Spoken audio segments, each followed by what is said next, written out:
Hi everyone, and welcome back to the channel. This is your host Carmina coming at you with a husky voice today because I think I'm beginning to have a little case of laryngitis.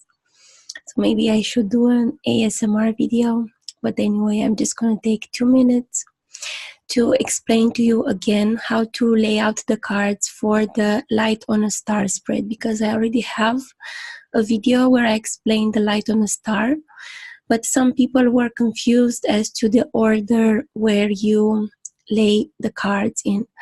So I made you a little diagram here.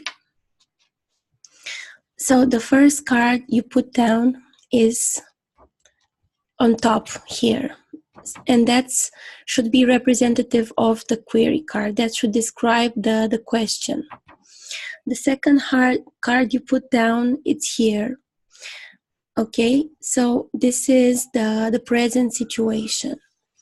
The third card that you put down is the future, and it's here. The fourth card, and one of the most important ones, maybe the key card, is the should do card, which shows what you're not doing and you should be doing, okay?